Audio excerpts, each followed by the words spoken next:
No.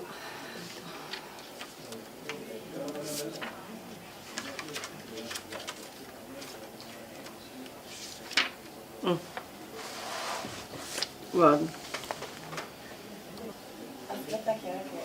Non, c'est amusant parce que c'est... voilà, il y a la photo de l'endroit où on se trouve. Endroit où ma mère venait très très régulièrement, quoi. D'ailleurs, on a fait une grande partie de nos réunions ici. Mais oui. Je me souviens même qu'on faisait cappelletti.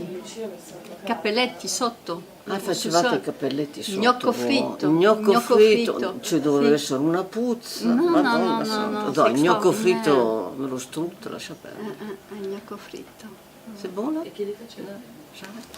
Tutte le donne eravamo tutte attorno al tavolo e facevamo... Grande tradizione delle feste dell'unità, metterci insieme per fare i cappelletti. Per le feste dell'unità. Alors, c'est une photo qui a été prise lors d'un défilé du 1er mai. Ah, non, ça c'était à Turin. Un défilé tranquille, pépère. Alors, sur cette photo, on voit mon grand-père, Gerolamo, ma mère, mon père, Amedeo, Ugolini. Là, c'est moi. Bon, je fais la tronche, mais c'est souvent le cas sur les photos. Et puis une amie. On avait des jupes vertes que ma mère avait cousues, faites par ma mère. On avait un chemisier blanc et un foulard rouge sur la tête. Et mon grand-père porte autour du cou un foulard rouge. C'est fazzoletto rosso. Alors, est-ce que parce que j'ai été élevée dans une... Parce qu'après on peut aller très loin, mais enfin, est-ce que parce que j'ai été élevée dans une culture de l'opposition et de la révolte, je me suis moi-même révoltée, mais auquel cas il n'y avait plus... Là c'est fichu, quoi, je veux dire, on rentre dans une vision totalitaire dans laquelle un individu est totalement prédestiné. Voilà, moi c'est une vision que je ne partage pas, j'aime peut-être parce que je préfère penser qu'on a quand même une petite liberté de choix et que donc au lieu de rester PC, PCF ou je sais pas quoi, bon, ben, j'ai choisi l'extrême gauche. Mais en tout cas, ce qui est certain, c'est que je vis ça et mon engagement politique tout à fait comme une filiation. C'est-à-dire quelque chose qui remonte à mon grand-père, Gerolamo. Disons que Gerolamo mon grand-père était engagé. Ma mère, donc mon grand-père avait 5 enfants, ma mère était l'aînée. Et effectivement, c'était Gerolamo qui avait un engagement qui a été socialiste dans tout le monde, qui a installé un groupe électrogène, qui a allumé la première ampoule électrique. Voilà, donc c'était quelqu'un qui était très à l'avant-garde et qui me disait avant de mourir, donc il est mort en 71, et il me disait dans ses années, enfin alors 70, 68, 69, je ne sais plus, enfin, il me disait Mirellina, parce qu'en Italie je suis Mirellina, parce que j'ai une cousine qui est un peu plus âgée que moi, quoi. Mirella, bon. Mirellina, il faudrait, je dis, bisognerebbe andare in Cina per vedere cosa succede in Cina. Et c'est 68, 69, c'est la révolution culturelle en Chine, c'est cette époque-là. J'ai l'impression que ça a été... Alors, c'était présent, mais pas en tant que récit, pas tellement en tant que récit. Moi, j'ai plus de souvenirs de livres que j'avais pris dans la bibliothèque de mon père. Donc, mon père, Amedeo Ugolini, est un écrivain, journaliste. En 1946, après la guerre, donc à la fin de la guerre, il est devenu directeur de l'UNITA, de l'édition régionale pour le nord de l'Italie. Voilà. Et donc il avait une pièce dans l'appartement, il y avait une pièce qui était son bureau, là où il écrivait ses articles, là où il travaillait quand il n'était pas au journal, quand il ne travaillait pas. Mais il y avait aussi un bureau avec une très grande bibliothèque, dont je me souviens très bien. Et il y avait, bon, il y a des livres, évidemment. Et je me souviens d'un livre que j'avais pris, qui était un livre de dessins, enfin, mais de dessins, comment on dit. C'était pas une BD. Des Mais, caricatures, non? il y avait à la fois voilà, sorte de caricatures, des dessins comme ça. Je me souviens plus très bien, mais ça parlait du fascisme. Ça parlait de la peste noire. Et les dessins étaient très très très violents. Très très violents. Et je le regardais, j'étais très impressionnée. Et je sais que j'ai posé des questions à mes parents. À cette occasion, ils ont dû, sans doute, ils ont dû parler de la guerre, donc de ce qu'était le fascisme. Ce dont je me souviens, c'est qu'il y avait des après-midi, alors peut-être le dimanche après-midi, peut-être je ne sais plus quel jour. Hein. Mon père est mort, moi j'avais 8 ans. Donc voilà, ça ne fait pas énormément de souvenirs. En tout cas, et puis peut-être aussi des souvenirs reconstitués. Hein, ça. Mais en tout cas, ce qui est certain, c'est que dans la pièce qui était donc son bureau, il y avait sa table où il écrivait, enfin, et la bibliothèque, un autre. Bon, il y avait un grand divan, 2 fauteuils, et l'après-midi, enfin certains après-midi, les amis de mon père, qui étaient des amis, soit amis simplement, soit des camarades, mais y compris pas obligatoirement du PC, enfin, du PCI. Donc se réunissaient et parlaient, discutaient. Et moi j'étais là, et ma mère était là. Enfin, ma mère apportait le café. Bon. Mais après elle venait quand même avec nous. C'était pas complètement machiste comme structure, mais bon. Mais en tout cas, moi j'étais là, j'étais sur les genoux de mon père. Alors, qu'est-ce que j'en ai retenu? J'en sais rien. Mais il parlait littérature, il parlait politique, littérature, film aussi, parce que mon père allait au cinéma. Je dis mon père parce que je sais qu'il avait des possibilités... parce que financièrement, on n'était pas très à l'aise. Hein. Le salaire que versait le PCI à mon père était en partie reversé au PCI. C'était l'usage. C'était la coutume, enfin c'était la règle. Et donc quand il allait au cinéma, je dis c'était parce que par le journal, il devait avoir des facilités ou des places, enfin bon, je sais pas. Voilà, donc c'était ça l'ambiance. Quel est son je ne sais pas de quoi il est décédé. D'un infarctus. Ça n'a rien à voir avec... Parce qu'il a été recherché, j'ai vu qu'il était fiché oui, non, parce que ils ont tous les deux, en fait, ma mère et mon père ont une histoire similaire. C'est-à-dire que ma mère, donc on avait parlé de Gérald, donc de mon grand-père, militant, donc je rappelais tout le trajet, voilà. Et finalement, ma mère a été dénoncée, allait être arrêtée. Là, on est en 1936, et a dû quitter précipitamment l'Italie. Et est venue donc en France. C'est là où c'est intéressant. Elle est venue chez sa cousine. Argenteuil. Inès. Voilà, Argenteuil. Voilà. Et là, elle l'a retrouvée. Inès aussi. Oui, absolument. Donc, non, Inès, c'est la fille. Non, c'est la mère. C'est la mère. Inès. J'en doute. Oui, maintenant elle est... Et la fille s'appelle comment? Mais non, la mère est morte. Non, elle est encore là. Bon, il y a un petit doute là. Mais je crois que Inès c'est la fille et que ma mère était cousine de la mère de Inès. Ah, c'est possible. Oui, tu as raison. Oui, peut-être. C'est pas la même génération. Voilà. Bon, en tout cas, c'était Argenteuil. Un petit noyau. Alors, elle raconte une histoire parce que son père, quand elle part en France, il lui donne 2 bouteilles de Lambrusco qui arrivent. Il y en a une qui arrive à destination et l'autre se casse dans la valise. Elle arrive à Gare de Lyon. C'est assez extraordinaire comment c'est raconté ça. 2 bottiglie di Lambrusco. Il y en a une qui arrive à destination. Oui, l'autre se casse dans le trajet. Donc, et donc voilà, ma mère se retrouve en France pour cette raison-là. Enfin, en France pour la première fois. Où il a fallu là aussi qu'elle apprenne une langue. Mais ton père était déjà...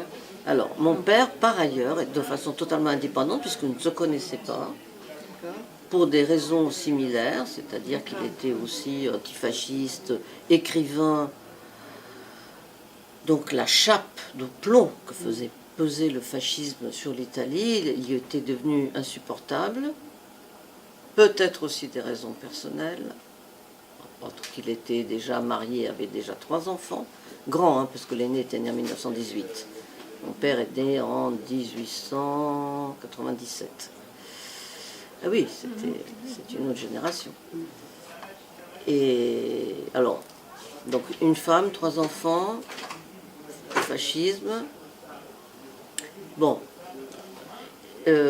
également recherché par la police, du fait de ses positions antifascistes, quitte également l'Italie. Mon père était en Ligurie, enfin Ligurie, à Chiavari. Et ma mère était à Roteglia, province de Reggio Emilia, donc en Émilie-Romagne, c'est pas les mêmes régions. Et finalement, ils vont se rencontrer en France, dans le journal La Voce degli Italiani, qui était donc le journal de l'émigration italienne antifasciste. Bon, après, il y a la guerre, il y a divers... mon père est arrêté, parce que recherché par la police italienne, Paris aux mains des Allemands. Donc la police française arrête mon père et le livre aux autorités italiennes. Donc il est d'abord en prison en France, ensuite il est extradé et donc se retrouve en prison en Italie.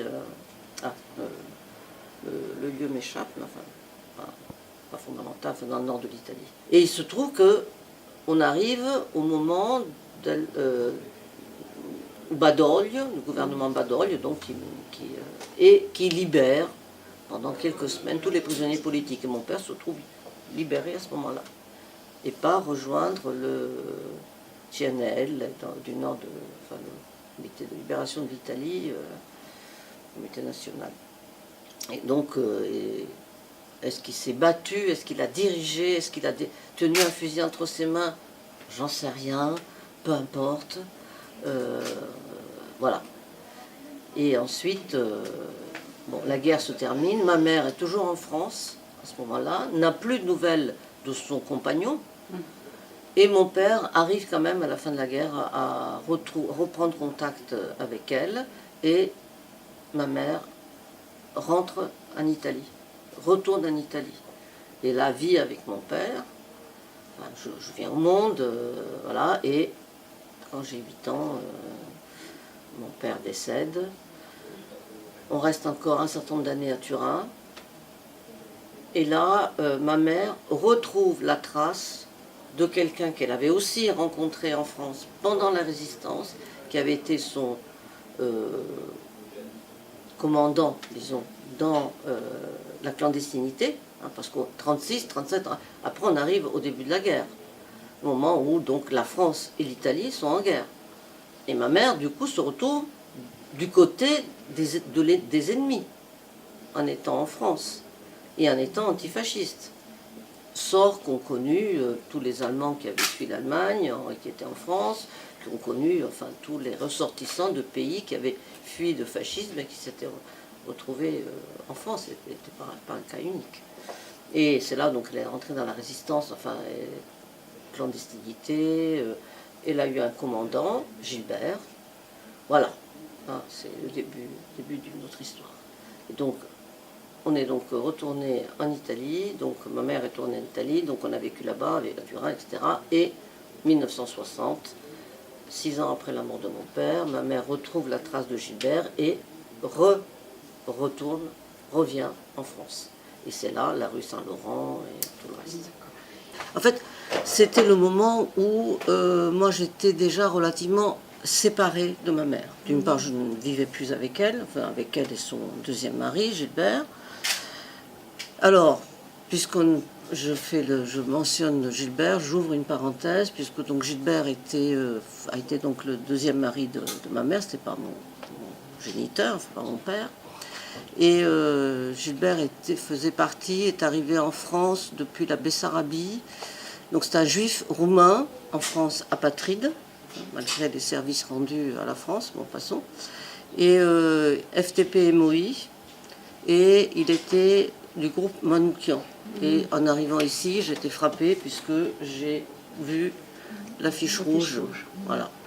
Il n'y est pas, c'est-à-dire que il a eu la chance, mais c'est apparemment c'est ce que disent tous les rescapés, enfin tous ceux qui sont sortis, que ce soit des camps, que ce soit des persécutions fascistes et tout, c'est toujours un coup de chance, un coup de bol. Bon, mais enfin pour moi c'est un souvenir c'est une image très très forte parce que c'est vraiment quelque chose qui était présent dans ce qui se disait à la maison. Quoi. Est-ce que tu as vécu? Non, moi j'ai pas vécu. Alors c'est un peu plus compliqué. Avec Gilbert, j'ai vécu, oui. Tu avais quel âge quand tu... Alors, attends, je termine juste le fait que ce que je disais, c'est que c'était un moment où moi j'étais déjà un peu séparée de ma mère. D'accord. Donc je ne vivais plus avec elle, avec eux, donc avec elle et son mari, Gilbert. Voilà. Alors moi je suis arrivée en France, j'avais 14 ans. Je ne parlais pas français, enfin j'avais appris le français au collège, enfin les scuole medie. Et maman a eu la bonne idée à ce moment-là de m'inscrire au lycée italien, Leonardo da Vinci, ce qui m'a permis pendant 4 ans d'avoir le temps d'apprendre la langue. Et puis de toute façon, comme elle était mariée avec Gilbert, qui avait lui-même un fils, enfin était veuf, avec un fils qui avait 2 ans de moins que moi, Jean-Louis, la langue commune à la maison, c'était le français. Donc, obero affogare. Bon, il n'y avait pas le choix, il fallait quand même se débrouiller pour apprendre la langue. Bon, en plus, il se trouve que j'étais plutôt bonne élève, studieuse. Donc, j'ai appris assez vite. Je ne sais plus ce que ça veut dire, j'ai oublié. Mais effectivement, les 4 années de lycée italien m'ont laissé le temps de me plonger dans la langue. Ensuite, je suis rentrée à la fac et déjà à ce moment-là, il y a eu un éloignement, puisque moi je passais beaucoup de temps à la fac et moins à la maison. Et puis, c'est un peu là où a commencé, disons, géographiquement et aussi, moralement, je ne sais pas comment le dire, pour mal qualifier, un certain éloignement. Bon, après est arrivé 68. Moi, je suis arrivée en France donc en 60. Mais 68 arrive, je suis en fac et voilà, j'occupe. Je vais aux manifestations. Enfin, je vais un peu sur les barricades. Enfin, je n'ai pas un énorme courage physique, donc j'étais pas là pour casser du flic. Enfin, on était là. On était là et j'étais là tout le temps. Et alors, ce que je veux dire, c'est qu'il y a eu des ruptures avec ma mère et Gilbert, qui étaient tous deux d'obédience communiste, stricte. Voilà, alors je ne veux pas avoir un discours négatif sur ma mère ou sur Gilbert. Enfin, Gilbert, disons, tant qu'il n'avait pas lu l'humain, il n'avait pas trop d'avis sur ce qui se passait dans le monde. Enfin, c'était double. C'est-à-dire qu'il a fallu... Il a fallu aussi que moi je me sépare de ma mère. Ma mère a été un personnage, était quelqu'un qui avait beaucoup de personnalité, était quelqu'un qui avait tendance à envahir l'espace autour. Donc, alors je le dis maintenant, à mon âge, je ne veux pas dire que on fait des choses et on en prend conscience plus tard. Hein, c'est pas sur le coup. On sait exactement pourquoi. Même des fois, on se rend compte qu'on a fait des choses apparemment pour une certaine raison, mais en réalité, les raisons ne sont pas celles-là. Mais ça, bon, c'est un autre discours. Mais il a fallu quand même que je balise le terrain autour que ma mère avait tendance à régulièrement envahir à nouveau. Disons que assez vite, moi je me suis positionnée du côté de l'extrême gauche. Ce qui veut dire qu'en 68, même si le départ était bien sûr approuvé par la famille, mais la position du PC n'était pas une position... j'étais étudiante, donc les étudiants qui vont à la rencontre des ouvriers, ça, il n'en est pas question. On le sait bien, ça. Et donc là-dessus, ça a été déjà une première séparation, un premier conflit. Mais avant ça, je voudrais... Alors, il y a ça, il y a le fait donc, que ces conflits, c'est des conflits politiques. Enfin... Et puis, enfin, c'est même triple, enfin, c'est double dans le sens où, effectivement, il a fallu, je pense maintenant, que pour construire ma vie, donc je balise mon territoire, mais parce que moralement, enfin, affectivement, ma mère voulait, je sais pas, y compris dans le lieu que j'habitais, dire tu mets tel objet à tel endroit ou tel meuble à tel autre endroit. Là, c'est pas possible, ça. C'est pas possible. Donc, il fallait vraiment fermer les portes. Et ça a été tout le temps, jusqu'à la fin. Il a fallu régenter, elle aurait souhaité régenter ma vie, mais pas que la mienne. La vie de tous les membres de la famille autour d'elle. Sa sœur, enfin bon... raconter des épisodes, mais pas... Donc il y a eu ça, il y a eu le conflit politique, enfin les différences politiques. J'ai un souvenir très précis, l'enterrement de Pierre Auvernay, grand défilé qui est passé sous les fenêtres de l'appartement que maman... De la rue Saint-Laurent. Dans le 10e, oui, à la gare de l'Est. Voilà. Ouais. Et le cortège était un cortège silencieux. C'est-à-dire, il n'y avait pas de slogan. Il y avait des chants. Adieu camarades, enfin des chants qu'on reprenait. Des chants. Comme dans tous les enterrements, on a toujours chanté. Partout, enfin, je veux dire, quel que soit le type d'enterrement. Le rite, j'entends. Enfin, en tout cas en Europe. Et j'ai le souvenir très précis donc d'être monté. On est sur le balcon de la rue Saint-Laurent qui donnait... Que l'on voit ici en photo d'ailleurs, parce que c'est assez caractéristique, un 6e étage sans ascenseur de la rue Saint-Laurent. Et donc là-haut, maman et Gilbert, ayant, alors lequel des deux, je ne sais plus, enfin peu importe, ayant une remarque, mais alors c'est pas les mots exacts, mais enfin qui était une remarque désagréable, méprisante, et en plus ils chantent. Ah. Peut-être comme, voilà. Donc là, c'était vraiment, on n'était pas sur la même longueur d'onde. Même si j'ai quitté le cortège pour monter chez eux. Enfin, c'était pas non plus la haine, c'était pas ça. Mais c'était double. Il y avait alors, quand je disais que c'était double, même triple, c'est que j'ai d'autres souvenirs. Donc moi, je suis arrivée en France en 1960. J'avais 14 ans. 60 pour la France, c'était la guerre d'Algérie. Pour une Italienne de Turin qui ne parle pas français, qui arrive, la guerre d'Algérie... Ça parle pas. Ça parle vraiment pas. Il n'empêche que j'ai des souvenirs très précis, alors peut-être pas en 60, peut-être en 61, peut-être en 62, enfin je ne sais plus exactement, enfin pas après 62, c'est sûr, les accords d'Évian, donc il n'y a pas de problème. Mais d'avoir participé à des manifestations contre la guerre d'Algérie. Donc j'avais 15-16 ans. Donc 14, cet engagement te venait quand même de quelque part. Justement, oui, c'est là. C'est ça qui est intéressant. Donc je pense que si je suis allée à ces manifestations, ça devait être à la suite du fait que j'avais pris contact avec une cellule de quartier du Parti communiste, du quartier où on habitait, c'est-à-dire du quartier 10e, Gare de l'Est, enfin donc pas loin d'ici. J'avais pris contact d'une part parce que c'était mon pain culturel, politique, hein. Je viens quand même d'une famille de communistes. Et, pardon. Et d'autre part, je crois qu'il y avait aussi le besoin de tisser des liens. Voilà, j'arrivais, bien sûr, j'avais les camarades de lycée, mais j'avais aussi besoin d'avoir des liens d'un autre type, d'un lien politique. Donc la politique est là depuis le biberon. Enfin, elle est présente tout le temps. C'est pas à la maison on parlait politique. Enfin, on parlait pas que politique, mais c'était là. Donc, si je me suis retrouvée dans ces manifestations, c'est que je devais y aller en groupe. Je ne pense pas du tout qu'à l'époque, j'allais à une manifestation toute seule.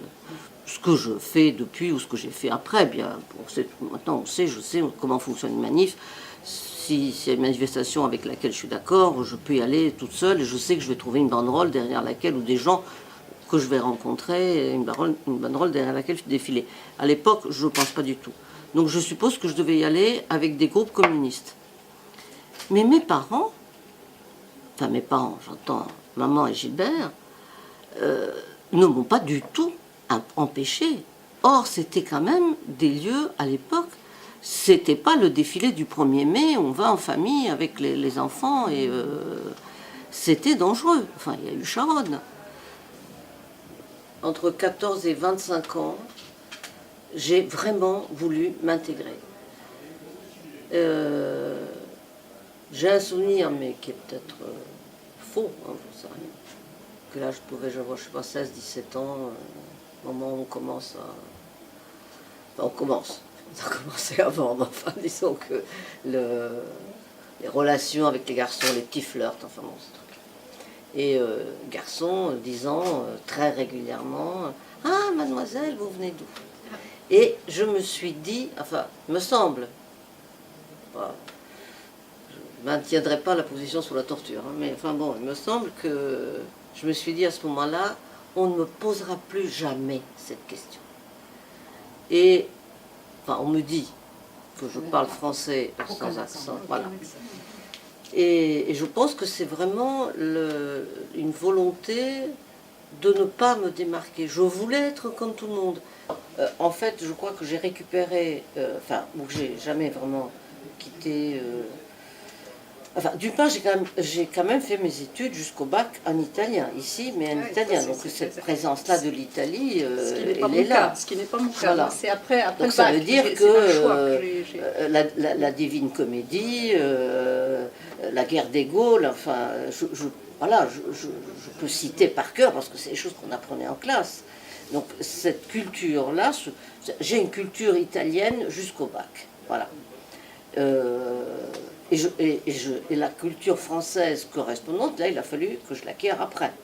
Au bac, on arrive 60-64.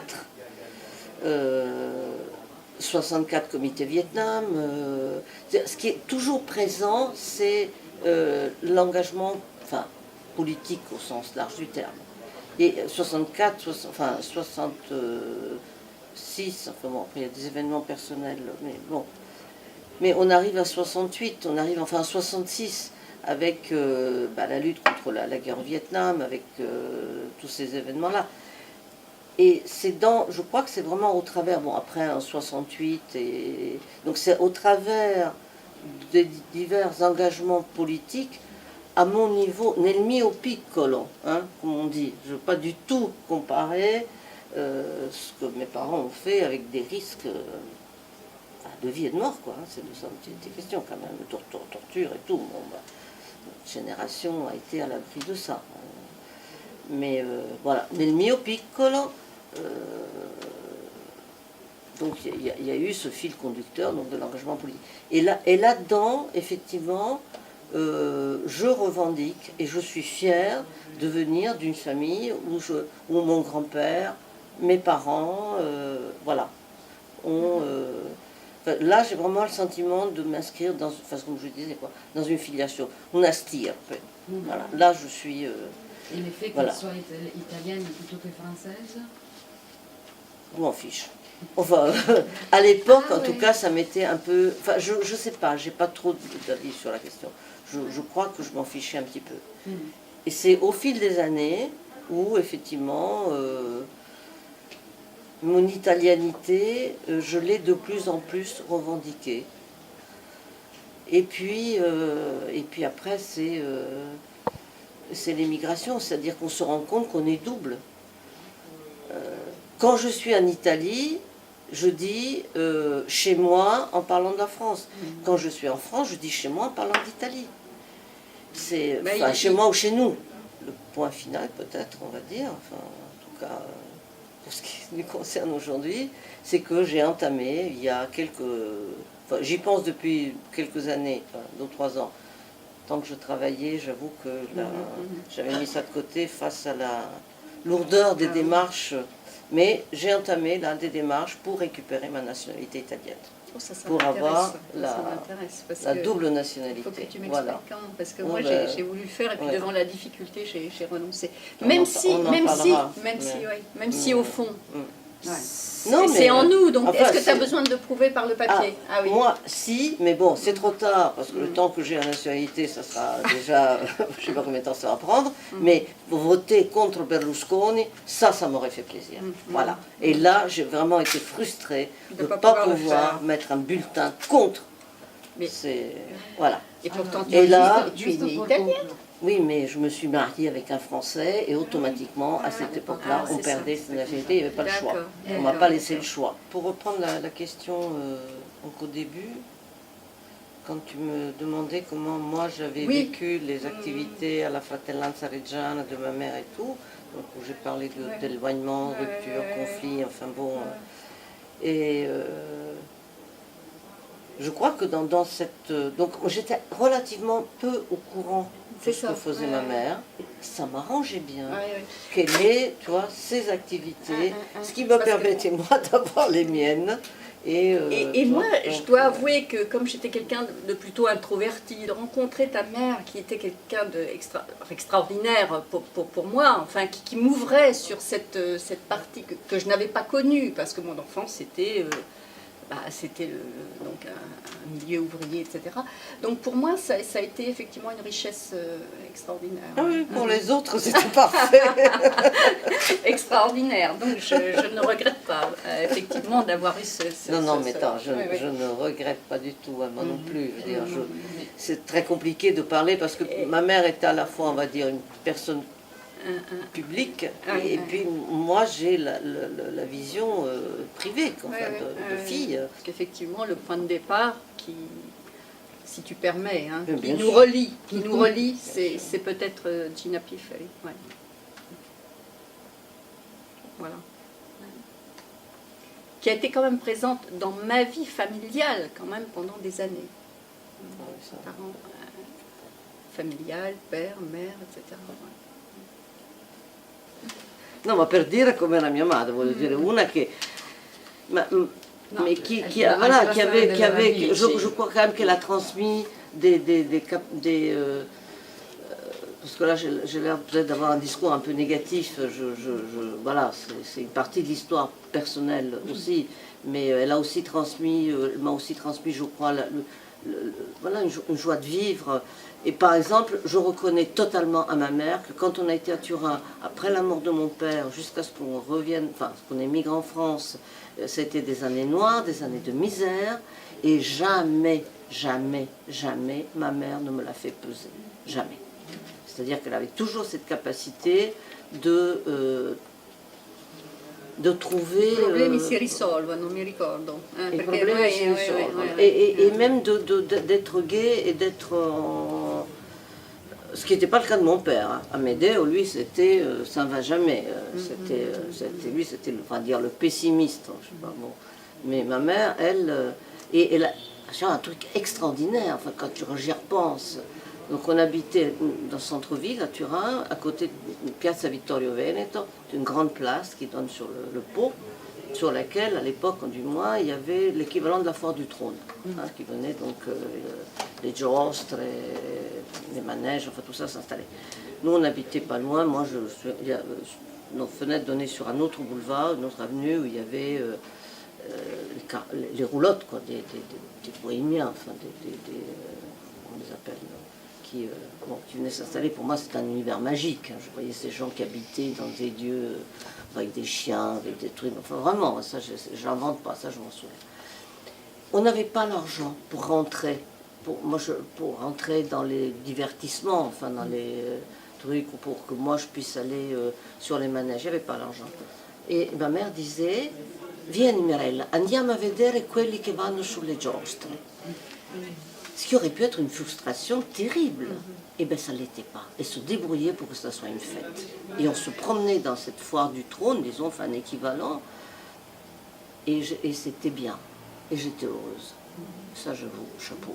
À part ça, pas facile tous les jours, mais là-dessus, chapeau. Basta. Basta perché poi mi metto a piangere.